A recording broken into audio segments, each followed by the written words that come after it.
Hi friends, அனைவருக்குமே வணக்கம்.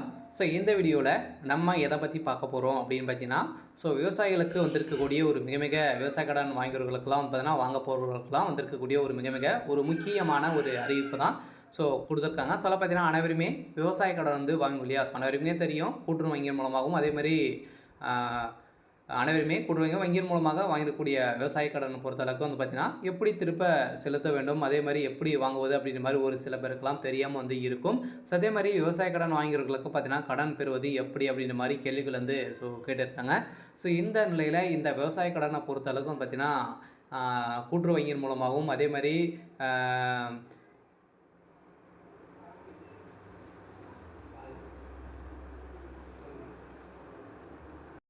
இந்த விவசாய கடன் தள்ளுபடி ஆகுமா அப்படின்ற மாதிரி பெரிய எதிர்பார்ப்பாகவே பார்த்தீங்கன்னா மக்கள் அனைவருமே பார்த்தீங்கன்னா விவசாயிகள் அனைவருமே எதிர்பார்த்துட்டு இருக்காங்க. ஏற்கனவே 2025-26 சட்டமன்ற தேர்தலில் பார்த்தீங்கன்னா இந்த விவசாய கடன் பார்த்தீங்கன்னா தள்ளுபடி செய்ய போகிறோம் அப்படின்ற மாதிரி சொல்லியிருந்தாங்க இல்லையா? இப்போ 2025-26 பட்ஜெட் தாக்கலில் அவங்க அதிரடியாக பார்த்தீங்கன்னா அமைச்சர் பன்னீர்செல்வம் அவர்கள் பார்த்தீங்கன்னா ஒரு அறிவிப்பு கொடுத்துருந்தாங்க. ஓரளவே 1427 கோடி பார்த்தீங்கன்னா இதுக்காக ஒதுக்கியிருந்தாங்க. இந்த ஒதுக்கீடை பொறுத்தளவுக்கு பார்த்தீங்கன்னா இந்த விவசாய கடன் தள்ளுபடி ஆகுமா அப்படின்ற ஒரு கேள்வியும் கேட்டிருக்காங்க. அதே மாதிரி இந்த விவசாய கடன் வங்கியின் மூலமாக இந்த விவசாய கடன் எப்படி பெறுவது, அதே மாதிரி கூட்டுறவு வங்கி மூலமாக எப்படி இந்த விவசாய கடன் பெறுவது அப்படின்ற மாதிரி அனைவருக்குமே ஒரு பெரிய கேள்வியாக இருக்குது. அதே மாதிரி நகைக்கடன் வாங்கியவர்களுக்கும் பார்த்தீங்கன்னா இந்த நகைக்கடனில் எவ்வளோ சதவீதம் கொடுக்க போகிறாங்க, எவ்வளோ சதவீதம் நம்மளுக்கு பணம் வரப்போகுது அப்படின்ற மாதிரி நிறைய எதிர்ப்புகள், நிறைய சந்தேகங்களும் பார்த்தீங்கன்னா நிறைய மக்களுக்கு இருக்குது. இந்த வேளையில் இதை பற்றி நம்ம இந்த வீடியோவில் பார்க்கலாம். அதுக்கு முன்னாடி நம்ம சேனலுக்கு இப்போ தான் நீங்கள் முதல் முறையாக வந்திருக்கீங்க அப்படின்னா மறக்காமல் நம்மளுடைய சேனலை சப்ஸ்கிரைப் பண்ணி சப்போர்ட் பண்ணுங்கள். வாங்க வீடியோக்குள்ளே போகலாம்.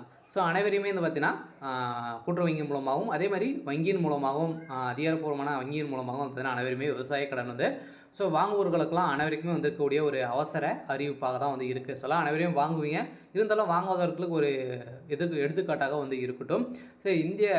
இந்தியாவின் முதுகெலும்பாக இருக்கக்கூடிய விவசாயத்தின் இதுதான் இருக்கிறது என்பவர் பல்வேறு வகையான தொழில்களுக்கு தேவைப்படுவது போலவே வேளாண்மை தொழிலுக்கும் முதன்மையானது மிகவும் இன்றியமையாத உள்ளது.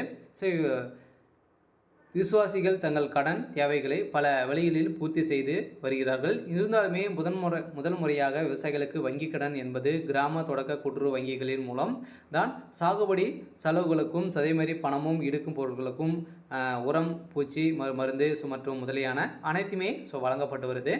இதிலும் அதே மாதிரி நீண்ட கால கடன் கூட்டுறவு நிலவள வங்கிகளும் மூலம் வழங்கப்படுகிறது. அதே மாதிரி விவசாயிகள் தனி யாரிடமும் கமிஷன் வண்டி கலந்து வட்டிக்காரர்களிடமும் உரக்காரர்களிடமும் பார்த்தீங்கன்னா கடன் பெற்று சாகுபடி செய்கிறார்கள். அதை கருத்தில் கொண்டு அதனால் வங்கி அரசமை ஆக்கப்பட்ட பின்பு கிராம பல புறங்களில் வங்கிகளில் கிளைகளில் திறக்கப்பட்டுள்ளன. அங்கு கிராம மேம்பாட்டிற்கும் குறிப்பாக வேளாண்மைக்கும் கடன் வழங்கப்பட்டு வருகிறது. வங்கிகளில் தனியார் வங்கிகள், கிராம தொடக்க கூட்டுறவு வங்கிகள், கூட்டுறவு நிலவள வங்கிகள், கிராம வளர்ச்சி வங்கிகள், அதே மாதிரி பொதுத்துறை வங்கிகள், வெளிநாட்டு வர்த்தக வங்கிகள், வங்கி சாராத நிதி நிறுவனங்கள் பல்வேறு வகைகள் உள்ளன. இருந்தாலுமே மத்திய அரசின் ரிசர்வ் வங்கியின் ஆணைப்படி வங்கிகள் கொடுக்கும் மொத்த கடன் அளவில்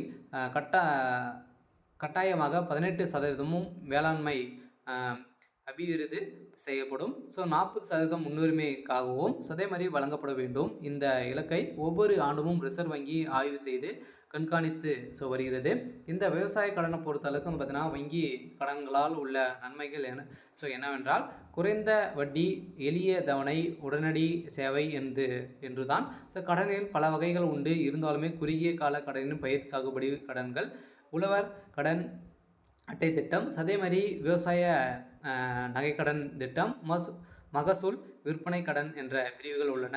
குறுகிய கால பயிருக்கான நெல், கரும்பு, வாழை, சோளம், ராக்கி, உளுந்து, பயிறு, மிளகாய், எள்ளு, சூரியகாந்தி, பருத்தி, மஞ்சள், அதே மாதிரி சோயா, வெங்காயம், புகையிலை, காய்கறிகள், வெற்றிலை மற்றும் இதர பயிர்கள் பருவம் மற்றும் பட்ட வரியாக பயிர்க்கடன் வழங்கப்பட்டிருக்கின்றன. ஸோ தென்னை, மா போன்ற தோப்புகளை வந்து பார்த்தீங்கன்னா பராமரிக்குவதற்காகவும் பயிர்க்கடன் வழங்கப்படுகிறது. ஸோ பட்டம் தவறினால் நட்டம் எனவே விவசாயிகள் வாழ்வில் பயிர்க்கடன் வந்து முக்கியத்துவமாகிறது. இதில் நிறைய நஷ்டங்கள் மக்கள் வந்து பார்த்தீங்கன்னா அவதிப்பட்டு வரும் நிலையில் இதற்காக தான் பார்த்தீங்கன்னா பயிர்க்கடன் பெற தகுதியை வந்து கொடுத்துட்டு வராங்க. இதற்கும் தகுதிகள் வந்து நிறைய தகுதிகள்லாம் வந்து பார்த்தீங்கன்னா இதுக்கு வந்து இருக்கும். சொந்த நிலம் இருக்கணும், அதே மாதிரி குத்தகை நிலம் உள்ளவர்கள், பயிர்க்கடன் பெற தகுதியானவர்கள் என நில உரிமையாளரிடம் செய்து கொண்டுள்ள குத்தகை ஒப்பந்த காட்டி கடன் பெறலாம். ஸோ பயிர்க்கடன் விண்ணப்பம் செய்வதற்கு வேறு எந்த நிறுவனத்திடமும் இதோ தேவைக்காக கடன் வாங்கி இருக்கக்கூடாது. ஸோ இது மாதிரி நிறைய தகுதிகளாம் வந்து கொடுத்துருக்காங்க. சில கடன் பெறுவது எப்படி அப்படின்னு பார்த்தீங்கன்னா பயிர்க்கடன் விண்ணப்ப படிவம் வங்கியிலே வந்து கிடைக்கும். நில சம்மந்தப்பட்ட விவரங்கள் அடங்கிய அடங்கல் சிட்டா அடங்கல், அதே மாதிரி வந்து பார்த்தீங்கன்னா கிறிஸ்துவ ரசீதி, கிராம நிர்வாக அலுவலருடைய சான்றிதழ் மற்றும் பாஸ்போர்ட் சைஸ் புகைப்படம். ஸோ இது மாதிரி அனைத்துமே வந்து பார்த்திங்கன்னா அவங்க வந்து கேட்குறாங்க. ஸோ அதேமாதிரி இருந்துச்சுன்னா நம்ம வந்து அப்ளை வந்து பண்ணிக்கலாம். அதே மாதிரி தான் இப்போ வந்து பார்த்திங்கன்னா கடனை பொறுத்தளவுக்கு நம்மளுக்கு எவ்வளோ கிடைக்கும், அனைத்து வங்கிகளுமே எவ்வளோ கடன் விவசாய கடன் வந்து கிடைக்க போகுது அப்படின்னா, ஸோ ஒவ்வொரு பயிருக்கும் ஆண்டுதோறுமே வந்து பார்த்திங்கன்னா நிர்ணயிக்கப்பட்ட கடன் அளவு ஏக்கராவுக்கு எவ்வளோ என்பது மாவட்ட தொழில்நுட்ப குழுவின் பரிந்துரை பேரில் தீர்மானிக்கப்படும். இதில் பாதி பொருளாகவும் பாதி பணமாகவும் பெறலாம் என ஏக்கர் எந்த பயிர் எதற்கு கடன் அளவு நிர்ணயிக்கப்படும். ஸோ அதெல்லாம் பார்த்தீங்கன்னா இந்த கடன் வந்து எவ்வளோ வந்து பாதி பொருளாகவும் பாதி அமௌண்ட்டாக தான் நம்மளுக்கு வந்து கொடுக்க போகிறோம் அப்படின்ட்டு சொல்லியிருக்காங்க. அதில் நிறைய விகிதத்தில் வந்து கொடுத்துருக்காங்க. சொல்லலாம் தற்போது நிலவுப்படி பார்த்தீங்கன்னா 3 லட்சம் வரை வந்து பார்த்தீங்கன்னா 7% வட்டியுடன் நம்மளுக்கு கொடுக்குறாங்க. ஸோ அதே மாதிரி 6 மாதங்கள் முடிந்தும் கடன் தொகை வந்து கட்டாவிட்டால் 50,000 ரூபாய் வந்து பார்த்தீங்கன்னா 10% வீதமும், 50,000 ரூபாய்க்கு மேல் 3 லட்சம் மேல் வரை வந்து பார்த்தீங்கன்னா 11% வட்டியும் வந்து பார்த்தீங்கன்னா வசூலிக்கப்படுகிறது.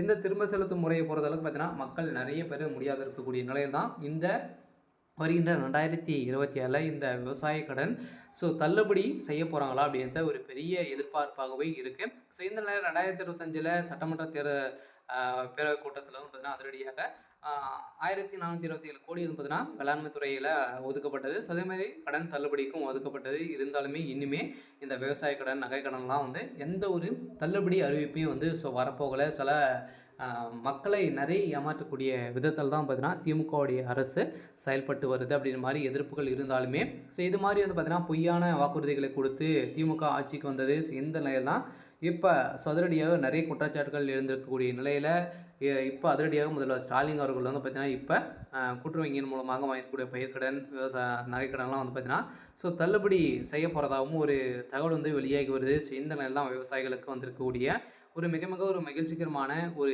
தகவலாகவே இருக்குது. சில விவசாய கடன் வாங்கியிருக்கலாம் அனைவருக்குமே ஒரு அவசர அறிவிப்பாக இருக்குது.